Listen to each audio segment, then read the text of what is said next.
this vote, this kind of support, embedded in that is the hope of people, please do something good. And the thought that kept going in my head, paikot-ikot sa aking pag-iisip, I said, we better do well. These people are counting on you. All of these people went out of the way to give you their vote. The most valuable thing that they can give you is trust. You must remember that that measure of support comes with a measure of hope and trust, and we cannot betray that. So we have to work very, very hard, and we have to get it right. We lost sight in many ways of the national interest, and we only talked about partisan interest. Pinaglalaban lang natin yung sa partido ko, yung sa kandidato ko, yung sa gusto ko, yung sa... Hindi natin iniisip yung ano yung para sa Pilipinas. Kahit medyo malugi ka, pero maganda sa Pilipinas, okay yun. Walang problema yun. We have to start thinking that way. Even if it costs you, even if it's hard, even if people don't understand. Ganyan naman talagang politika. Yan ang leader hindi naman lahat makakaunawa doon sa inyong ginagawa. Meron diyang element na kahit anong sabihin mo, hindi naman tama. Kasi nasa kabila sila. So, yun ang trabaho nila. They oppose. And in the end, kasi naman, matagal ko nang natutunan itong leksyon na ito. Performance is the best politics. Pag magandang nagawa mo, kahit anong sabihin nila, nagawa mo will speak for itself. Yes. At saka hindi nila makukuha sa'yo. Alam ng tao. Even wala kang placard na sinasabi na akong gumawa nitong project na ito, akong gumawa ng magandang na ito. Alam ng tao kung sinong nagdala ng improvement dun sa kanilang buhay. That's the most important thing. At saka nobody can take that from you.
ay pagpatuloy natin.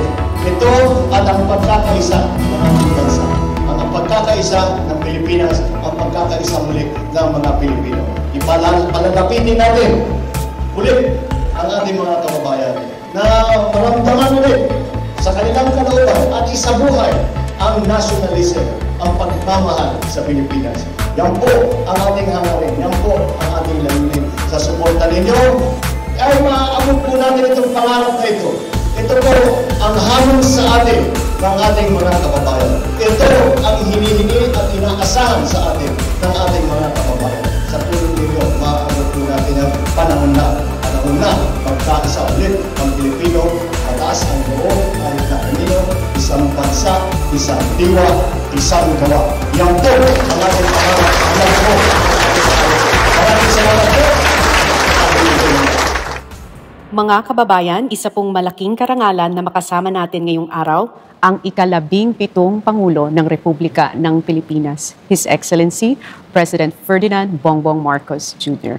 Hello po, Mr. President. Hello, Toni, and nice to see you once again in this setting. It's nice to see you again. But iba na yung ating setting. Iba na.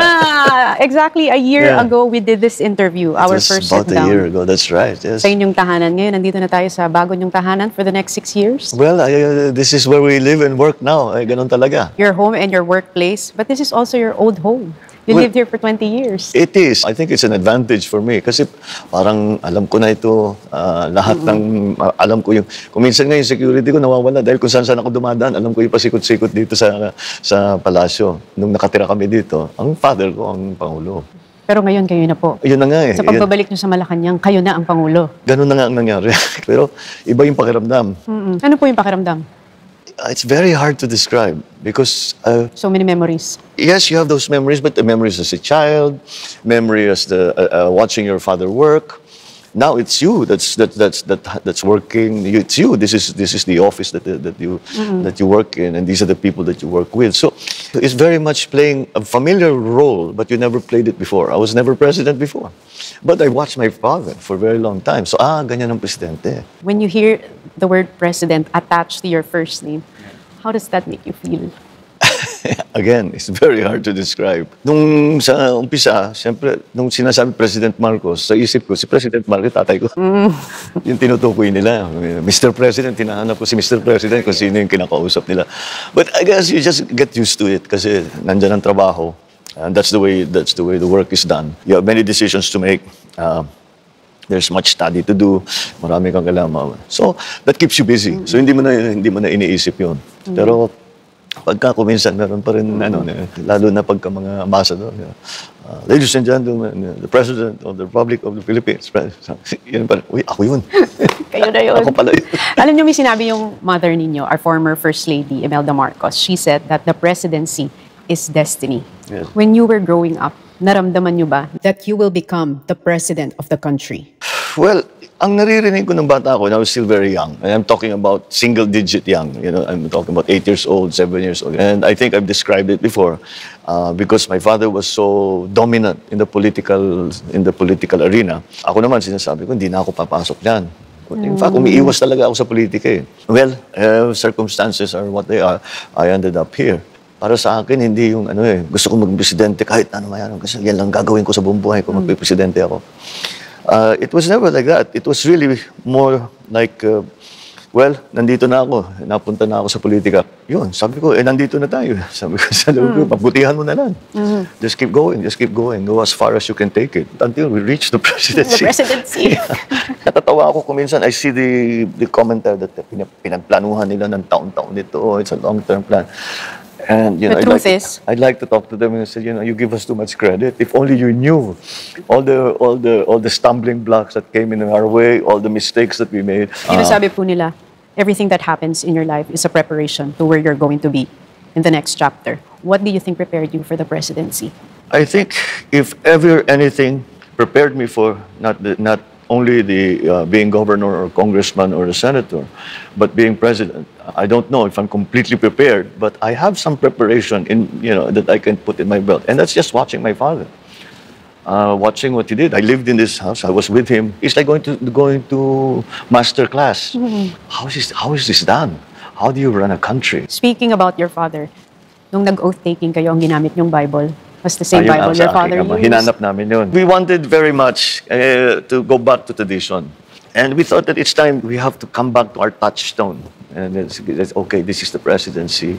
This is how we do it. This is how it goes. Ito yung tradition ng ating ng Pilipinas. Respetuhin natin yung tradition na yan. Siguro, in my old age, I'm getting superstitious. So before the inauguration, let's go back to the day nung May 9 when the votes were coming in and you were seeing the numbers. Hanggang sa nag-reach siya ng 31 million votes. You made history as the first president na nagkaroon ng pinakamataas na boto sa kasaysayan ng eleksyon ng mga Pangulo. 58.77%. I know, that's remarkable. I was awestruck. Of course, we're always studying the surveys, we're always looking at the figures. We say it looks good, it looks like it's going to be okay. Did you expect the 31 million? I didn't allow myself to do that. All through the campaign, I said, relax, you're not gonna win Kahit yet. na you're number one sa lahat ng surveys? No, survey pa lang yan. Hindi pa boto yan. Ganun lang ko lagi. Kahit na maganda yung numero, kahit na magandang response ng tao, sabi ko, wala pa yung eleksyon. So when we were watching the figures, I said, well, so far it makes sense. And I kept telling, congratulations. Sabi ko, hindi, huwag muna mag-congratulations. Until our own canvassers were saying, ang natira ngayon na boto is 12 million. Kahit mapunta lahat sa kalaban yan, panalo ka pa rin. Kahit pagsamasamahin yung boto ng kalaban ninyo? Doon, that was the only point na naramdaman nyo, ito na yun. Mukhang panalo tayo. What made you cry when you won? Actually, it was the reaction of all our supporters. That it was so deeply felt that it's God. It's something that we cannot take lightly. You were there during the campaign. I cried that night. I think everyone should. Everyone cried. All of your supporters cried. Even some of these tough guys, na mga kaibigan, mga kaklase, mga tough guy. Wala, sabi ko, matatanda na talaga kayo. Iyak kayo ng iyak. Did you have a special moment with the family where you all hugged each other after you won and they cried? The kids, Tita Lisa. I think we had very, very, very many of those special moments.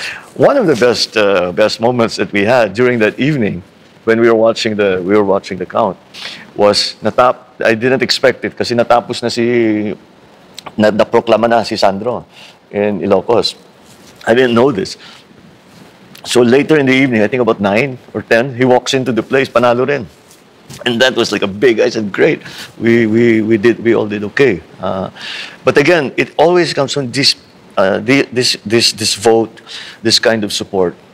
Embedded in that is the hope of people, please do something good. And the thought that kept going in my head, ikot-ikot sa aking pag-iisip, I said, we better do well. These people are counting on you. All of these people went out of their way to give you their vote. The most valuable thing that they can give you is trust. You guys remember that measure of support comes with the measure of hope and trust. And we cannot betray that. So we have to work very, very hard. And we have to get it right. The message of your campaign was unity. Yeah. And it resonated to 31 million Filipinos. Why do you think it did? I think that people could see that this kind of nitpicking and bringing people down, that crab mentality that we talk about, that sometimes Filipinos have, that it was enough time for that. That's enough already. Was it also because you think that our country was divided Yes. in a lot of ways? Yes. What divided our country? Politics. We lost sight in many ways of the national interest. And we only talked about partisan interest. Pinaglalaban lang natin yung sa partido ko, dun sa kandidato ko, dun sa gusto ko, dun sa... Hindi natin iniisip yung ano yung para sa Pilipinas. Kahit medyo malugi ka, pero maganda sa Pilipinas, okay yun. Walang problema yun. We have to start thinking that way. Even if it costs you, even if it's hard, even if people don't understand. Ganyan naman talaga ang politika. Yan ang leader eh. Hindi naman lahat makakaunawa doon sa iyong ginagawa. Meron diyang element na kahit anong sabihin mo, hindi naman tama. Kasi nasa kabila sila. So, yun ang trabaho nila. They oppose. And in the end, kasi naman, matagal ko nang natutunan itong leksyon na ito. Performance is the best politics. Pag magandang nagawa mo, kahit anong sabihin nila, nagawa mo eh. Will speak for itself. Yes. At saka hindi nila makukuha sa iyo. Alam ng tao. Even wala kang placard na sinasabi na akong gumawa nitong project na ito, akong gumawa ng magandang ano na ito. Alam ng tao eh kung sino ang nagdala ng improvement dun sa kanilang buhay. That's the most important thing. At saka nobody can take that from you. Let's talk about the SONA. What was that experience like for you, giving your first State of the Nation address? I've been to SONAs as a congressman, as a senator, nanonood ako. So I know exactly how it goes. It's the same thing like here, being here in the palace. I know how things go. But then I'm not sitting as governor and watching it, or sitting as a congressman and watching the SONA. I'm the one standing there making the State of the Nation address. Again, go back to tradition. And the State of the Nation address is a report to the people about how we are doing. What it was really a look forward and to see this is what we are doing. And that's why some people were saying, why did you go into so much detail, into so much? Because people have to know what our plans are. Hindi naman naiintindihan yan. Hindi na bale. Those potential investors that we are trying to bring into the Philippines, the financial analysts, and the most important priority of the people right now, even of the government right now, is the economy. So yun ang inuna ko. And so yeah, how does that feel? Well, actually making the speech is okay, but writing that speech, it took us a full week of writing. But what I really wanted to present was a plan. I said everything is part of a whole. And the one thing that I also wanted to get across is that I know that people have been sacrificing for 2 years. We will do this. We're not asking you, nagsakripisyo na kayo. We will do this to help you. The government is not asking anything from its people. It's the government now that will provide to the people. Kasi talagang alam naman namin, naghihirap na kayo, matagal na kayo naghihirap.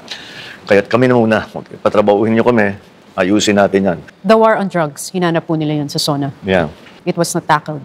No, I didn't, because I had already explained it, and I think it's an internal matter.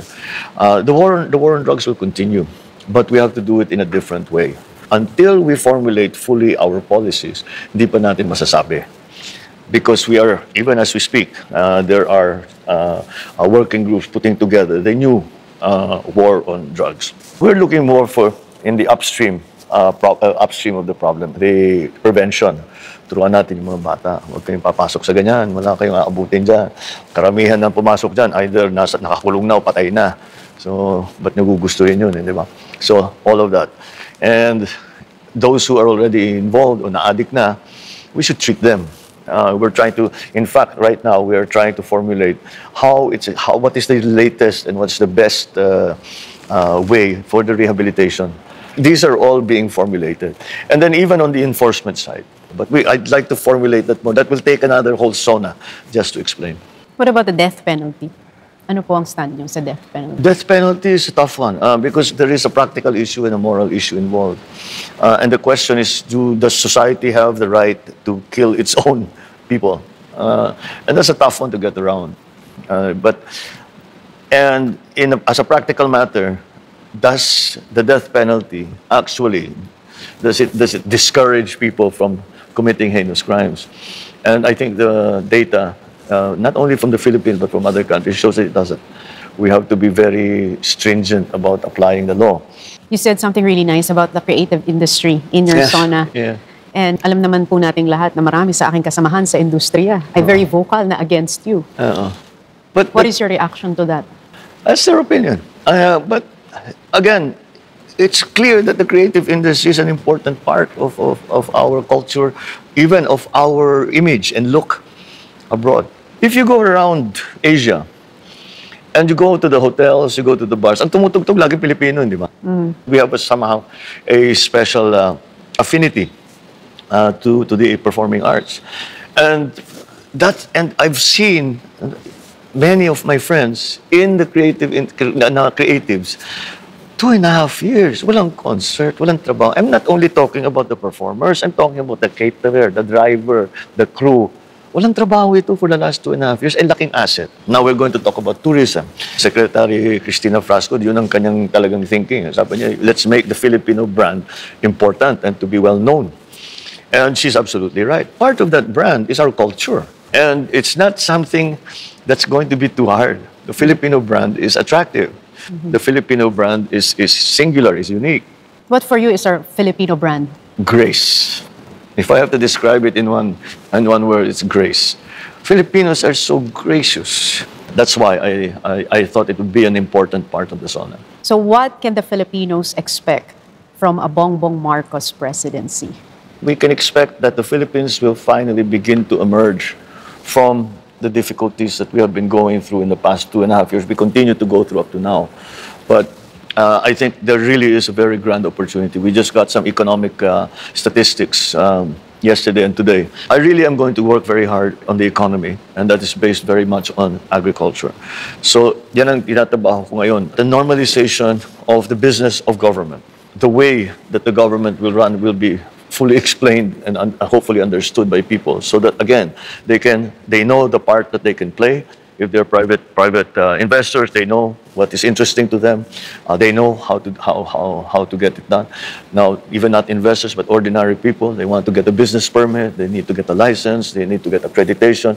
We'll keep it simple. Hopefully, if our digitalization actually becomes as successful as we hope it will be, people can do this. We will have a better coverage for internet, and people can do most of these functions or most of these chores, really, so they are at home.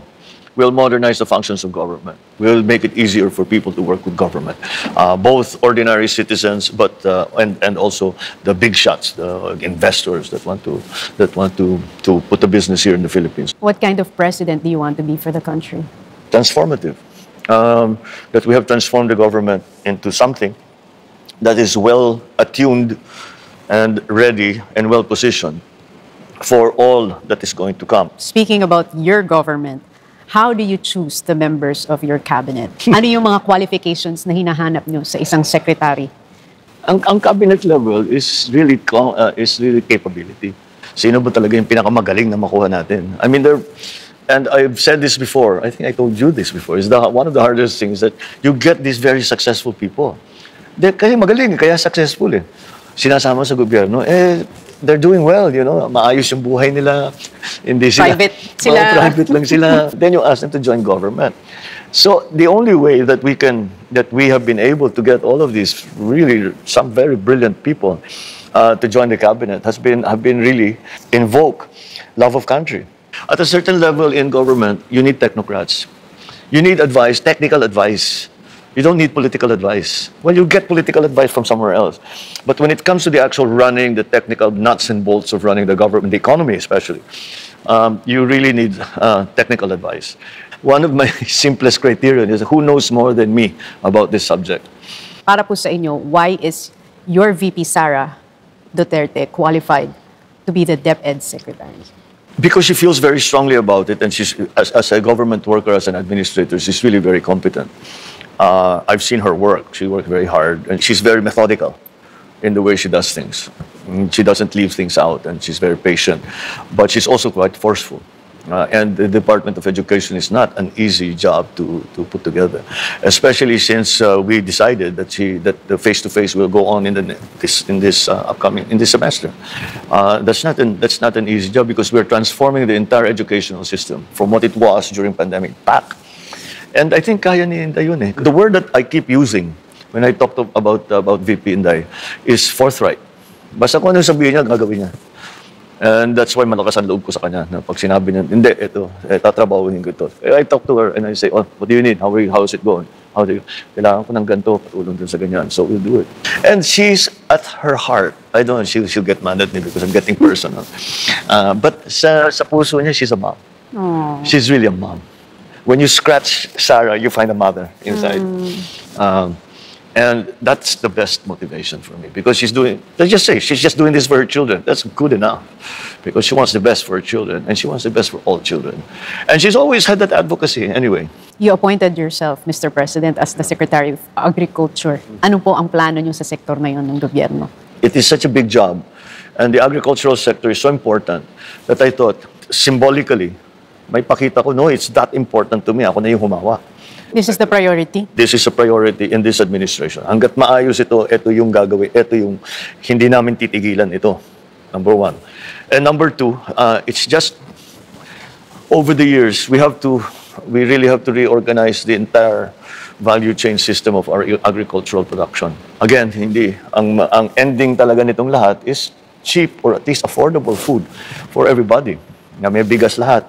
na may ulam lahat, hindi ba? Na meron tayong fisheries, meron tayong hog raiser, meron tayong broiler production, pati itlog, pinag-uusapan natin. In fact, maybe I can say it now, I'm going to initiate in our, at least for the government workers, the rice allowance. Nagbibigay part of the sweldo. Ang pagbayad is in rice. Para nakakatiyak tayo, everybody, every family will have rice. And this will be bought by the government, from the government, para makamura tayo, and the people do not have to buy it at the market price. Now, we don't want to put the rice producers out of business. On the contrary, what's going to happen is magkakaroon ng demand. Kasi bibili ng marami yung gobyerno eh. And then we'll talk to other corporations. Marami na naman dun sa malalaking korporasyon, meron na silang rice allowance eh. So we'll institutionalize it. So at the very least, meron tayong ganun. This is life and death, and the people are living very close to the subsistence level. And we have to pull ourselves out of that. They should not be at the subsistence level. They should not be spending 60, 70, 80% of their income on food. That's far, far, far too much. They have nothing left for anything else. They cannot send their children to school. They cannot pay for the electricity, the water, all of these things that they need to pay for. So that's really the scope of the problem.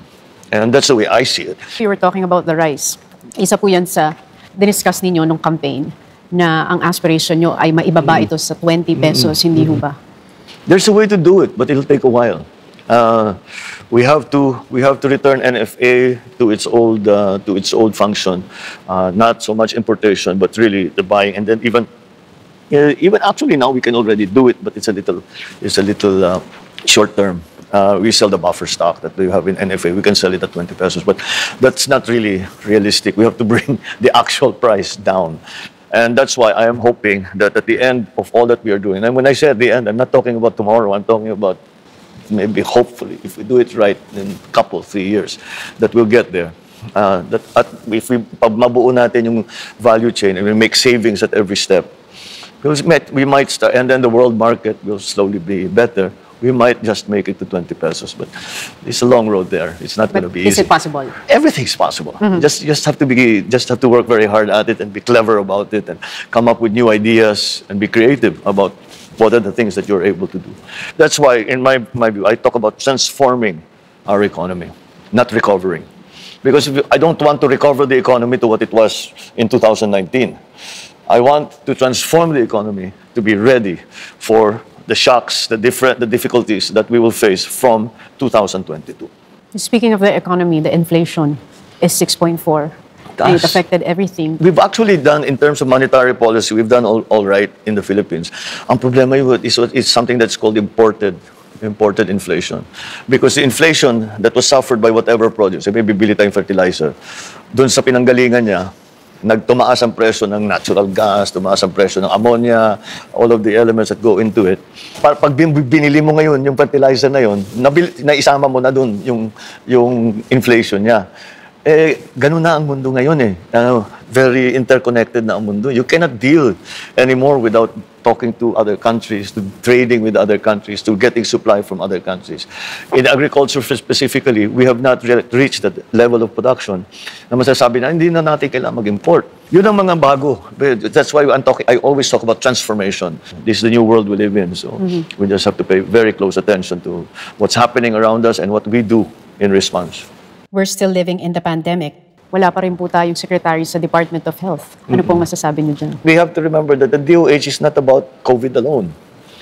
It's about public health in general. So that's another side of it. And it's as important as COVID is.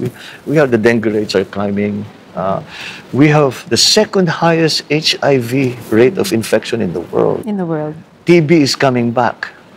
These are things that we have to attend to. Monkeypox. Well, yung monkeypox, alam mo, as best as I can determine, it's still, we're okay. We had one case, gumaling na, umuwi na.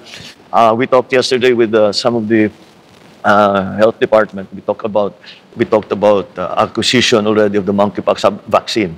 There are many other elements to the DOH. That's why until we finalize the structure of what we just have to keep it functioning and finalize the structure. And then, actually, I'm hoping and I'm thinking that the person who is helping us, the consultants from there, the consultants that are helping us, putting the new structure of the DOH together, diyan manggagaling yung ating bagong secretary. Ano po ang plano ng gobyerno natin ngayon sa COVID situation ng ating bansa? Kasi sa ibang bansa, hindi na sila nagmamask. Well, dumadami na naman yung cases natin. So, yun talaga yung sa booster ang aming gagawin. In fact, we will we're trying to put together now a PR campaign.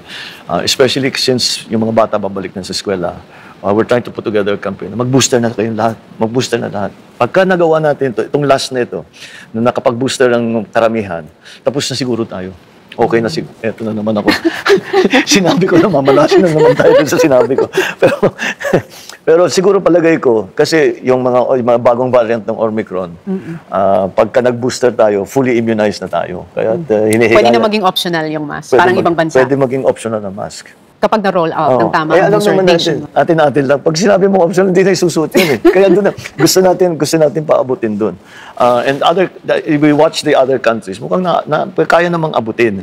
Pero yun lang talaga, kailangan natin hikayatin ang ating mga kababayan na magpa-booster na kayo. Kanina po we were talking about appointments sa inyong secretary. A lot of people were asking, why did you put Enrile as your chief legal counsel? Kasi po sa history, hindi hubab. They were saying that he betrayed your father. Well, what is your relationship po with... He's like my uncle. I call him Tito Johnny. And I have called him that since I was a child. Since 1986, ilang beses na kami nag-uusap. Put it this way, he's brilliant. I mean, simple lang. He is one of the maybe 3 best lawyers that I know in the Philippines. So as a legal advisor, he certainly fits the bill. He certainly fills the bill. So that's not the problem. Ang dami na nangyari since 86. Did you talk about that, the two of you? All the time. All the time. And we talk about it in terms of, I did that interview. Yes, in your vlog. Yeah, in my vlog with him. And I kept asking him, if you did this, why didn't you become president? Di ba, nandiyan ka na eh. Sana ikaw naging presidente kasi iniisip ko, mas magaling ka naman dun sa mga iba eh. Sana ikaw na lang ang pumalit. And he said that wasn't the point. The point was something else. And he has explained it. So we've talked about it so often. And for me, it didn't seem to be an attack really on my father. Because also, I was privy to their conversations nung nandun siya sa krame. Na akong may hawak ng telepono ng dad ko eh. So naririnig ko lahat ng usapan nila. So hindi ganoon talaga na hindi kayo papabagsakin namin, kaya hindi ganoon eh. Hindi ganoon ang pagkatrato niya. He said, I think he felt that he was really defending the country in some way. Anyway, whatever it is, we have discussed it sufficiently that we are happy to be with one another and happy to work with one another. Why do you trust him? I don't see any reason for him to betray me. The times are just too different for us to be able to say that, babalik siya sa ganun. And also, time of life na rin niya. He's 98 years old. He's 98 years old. So I guess he just wants to keep working, watching it from my side. Parang natural progression yung nabalik siya dito sa palasyo as the presidential legal advisor. But I guess from someone who is watching from the outside, it's a little bit... Yun ang question. Ba't kaya sa lahat ng yan? Kasi siyang pinakamagaling. Let's talk about some issues. Sure. You issued a statement where you said that you have no plans in rejoining the ICC. Yeah. Why? I don't see any reason why we should. The ICC, very simply, is supposed to take action when a country no longer has a functioning judiciary, has no longer the organs of states, the police, etc. And that condition does not exist in the Philippines. So I do not see what role ICC is going to play here in the Philippines. Think about it. We will allow them to come in and investigate and then tell us who to arrest. Mag-imbestiga sila rito. Tutulungan natin sila mag-imbestiga. Bakit pagkatapos ng investigasyon, sasabihin, ikulong ninyo si ganito, ikulong ninyo si ganyan. What will make you change your mind? To join the ICC? There's no need for them to come into the Philippines. Maybe if the whole system collapses, if the judiciary, kung magkagera tayo dito, walang judiciary, walang gobyerno na talagang gumagana, walang police, walang then yun, kailangan natin sila. The alleged crimes were all committed in the Philippines. They were all committed by Filipinos. Why will we need a foreigner to tell us how to deal with it? I don't think we do. I don't think we need. We were just talking about one of the most brilliant lawyers in the world that I know. CJP, you need people to replace him? They're better than him? I don't think so. What can you say about the human rights advocates condemning your decision about the ICC? I do not see why it's a violation of human rights. It is a question of jurisdiction and sovereignty. The accusations are crimes against human rights, but nonetheless, the method by which we apply and enforce that law is what is really in question and when we join or not join the ICC. Do you think there is a chance for ABS-CBN to get its franchise under the Marcos administration? Again, I have not changed my position, ever. The question about the ABS-CBN franchise is really about some of the violations, some of the problems that they have encountered during the hearings and in the investigation in the House of Representatives. And so long as those are attended to and those are resolved, then there's no reason actually for the Committee on Franchises in the House to deny them a franchise. Again, my view and my opinion and my position is that so long as all of those issues that were brought up during the hearings and investigation in the House of Representatives have been attended to and have been resolved, I know that the suspicion is that it's always because of the political positions that they took, which is against PRRD. The actual technical reasons are the issues that were found during the hearings in the House. What about renaming the airport from NAIA to Manila International Airport? Good question. What is your take on that? I haven't actually thought about it. Well, we are known around the world as MIA, Manila International Airport. Are you in favor of renaming the airport? I have no strong feelings about it. I mean, if people want to rename the airport and if we get public support for it, then yes, go ahead. If not, then no. I mean, it's really not A priority? No, not at all. Not at all. What about the 203 billion estate tax that they keep discussing in the news, in paper? Yeah.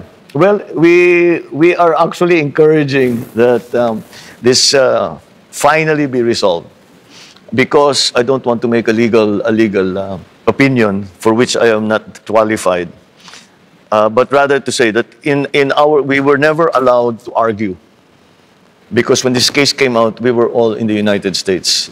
So when it was the time for us to answer, we had no chance to answer because we were nakakulong in Hickam Air Force Base in Hawaii.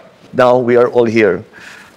Open the case and let us argue it, so that all of the things that we should have been able to say in 1987, 88, 89, that we were not able to say. What did you want to say noong 86, 87, 88, 89? Isa-isahin namin talaga yung sinasabi nilang property. Kasi hindi maliwanag ang pag-aari ng mga property na sinasabi amin. Sinasabi namin hindi amin yan. Huwag niyo kami tinatax dyan. Paano po sila nag-come up ng 203 billion hindi ko alam. na figure? Basta pinagsama-sama lang nila kung ano-anong property. Yung karamihan doon, hindi talaga wala kaming kinalaman doon. In fact, pumirma na ako, ilang beses na ako pumirma ng quit claim na tinatawag. Kung talagang gusto niyo, kunin niyo. Hindi amin yan eh. Every time I watch the news and every time I see an article about you, they always write yung the son of the late dictator. When you hear that, how does that make you feel? Huh? Does it affect you? No, because I know they're wrong. How many times have I been here in this room where he was in consultation with different groups? Ang diktador hindi nagkukonsulta. Ang diktador sinasabi na lang niya. Sinasabi, ito yung gagawin niyo sa ayaw niyo, sa gusto niyo. How many times have I watched caucuses here? Have I watched meetings in this hall? That in different industries, talagang kinakausap niya, ura-urada yan. Talagang paano ang gagawin natin? Ano ba talagang gusto ninyo? Then you know how so there was more consultation in his time than there have been in many following administrations. In fact, I would venture to say in most of the following administrations to my dad, there was less consultation with groups, ordinary people, farmer groups, for example, than in my father's time. Because I know that everything he did with consultation with whoever, no matter what the system of government was. That's why for me, he said, you can say what you want. That's your opinion. You're wrong. Does it hurt you? No. When you hear that accusation against your father? No. It would hurt me if they were right. But they're wrong. So. Martial law, what is your take on that? Well, Kasi, can I tell you what I learned in school? Oh, what did you learn in school? What was taught to us about martial law is that your father wanted to stay in power. That's why he declared martial law. Martial law was declared because of the wars, the two wars we were fighting on two fronts. That is? And that is in the countryside, the NPA, CPP NPA was fomenting revolution. They wanted to bring down the government through violent means. So the government had to defend itself. The second front was the secessionist movement down in the south, led by MNLF and Chairman Nurmiswari at the time. He started that uprising, the secessionist movement. And that eventually turned into violence and essentially war. That was even supported. It's the reason that my mother went to Libya, because Libya was supporting the separatist movements here in the Philippines. During that time? Sure. Those were the dangers and the perils that the country was facing. Most people do not realize, I would say the rebels, tawag namin rebelde, the communist rebels, how close they came to Manila and how close they came to large urban centers. And slowly to gain control, and that's why it was necessary to, in my father's view at the time, to declare martial law. Kasi may gera na talaga eh. That reason, how come that was not discussed to us in school? How come it was not in the news? How come it was not printed on paper? That side of the story. Because the victors write history, don't they? It is the victors in a conflict that will write the history. The government fell, so the victors wrote this history. And that's what is being taught in schools, and that's what you heard and learned. Those reasons were expounded at great length during my father's time. Pero siyempre, nag-polarize na eh. So kalaban na, naging kalaban na eh. So yung kalaban, silang sumusulat ngayon ng history. Ayan ang nangyayari, kaya ganyan ang natutunan ng tao. That's why tinatawag nila ngayon yung historical revisionism, historical distortion. Kaya lagi kong pag sinasabi na historical revisionism, sabi mo, banggitin mo yung isang halimbawa na may sinabi ako na hindi totoo. Ngayon, pagkatapos nung gawin yun, marami ako ipapakita na sinabi ninyo na hindi totoo. At I will prove it. So, I don't know what historical revision. There's nothing that we say about we recognize naman the problems that happened, the abuses that occurred, like in any war. All of these things are some things that are already part of history. So you're not revising history? There's no reason to revise history. Are you distorting our history? How am I distorting? That is their accusation, the distortion of history. Are you going to change the textbooks? Only if they're wrong. Factual naman eh. You can check facts. Let's talk about facts, not political opinion. What are the things that actually did happen, that we can show, we can prove? Tignan ninyo. We have video, we have photographs, we have records. This actually happened. As opposed to, alam mo, balita namin, ganito yung nangyari. Narinig namin, may intel kami. Naging chismis basically na hindi naman mapatunayan. Lahat ng aming sinasabi, kaya namin patunayan. Well, paano nagiging revision of history? And how do you distort history? You distort history siguro. Sabihin mo, these are the actual facts, pero ang interpretation, yung spin. If there's one thing that I really noticed about you, especially during the campaign, when I would see you backstage, inside the tent, during the preparations, behind the scenes, is that you are so calm. There's so much calmness. Parang hindi kayo talaga napipikon. Even your kids say that. Sabi ng daddy ko, huwag kang magpipikon kasi pag pikon ka, talo ka. Oh. What makes you mad? What affects you? What really affects me is to see an innocent suffering. Pag may nakita ako maliit na bata na nahihirapan, walang makain, may sakit, yun. I'm already tearing up just thinking about it. But that really, for me, when you're in your car, you're in the traffic light, the kids are selling you things, kung ano-ano. I always look and say, we should be doing better than this. What is your dream for the Philippines? Equality. Daming mayaman dito, daming mahirap. Mas marami ang mahirap. I remember when we first did our interview, you said na you were 8 years old when you first stepped into the palace, nung naging president yung inyong ama.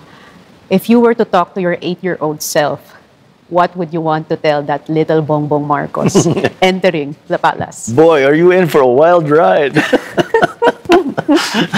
You have no idea what the rest of your life is holding for you, but it's going to be something amazing. It's going to be something unexpected. There are so many things that happened in my life that were so unexpected.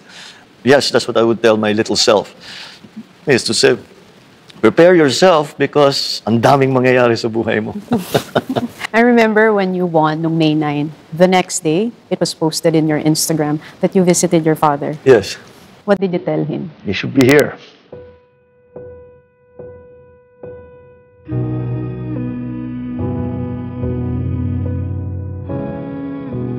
You're gonna make me cry. You told him, you should be here. You should be here. Why? This is yours. This is not all mine. This is yours. This is my mom. It's your good work that brought me here. Don't leave me now. Yes. I'm going to need your help. That was what he talked about. I spoke to him. I said, it's time for you to rest now. Don't worry, we'll be here. We'll continue. I will use everything I learned from you to continue your work. And you did. And I will You're try. now here. And I will try to continue that. Congratulations, Mr. President. You did it.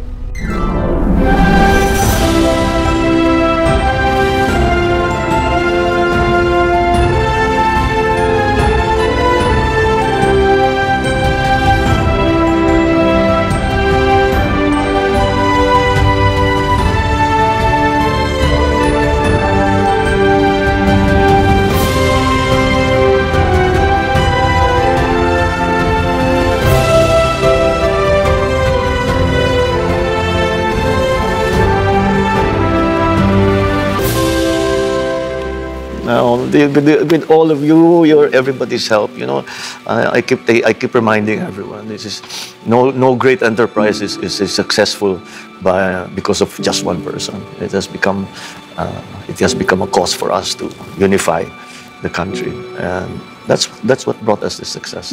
Thank you very much, Mr. President.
Excellencies, ladies and gentlemen, the President, Romualdez Marcos Jr.,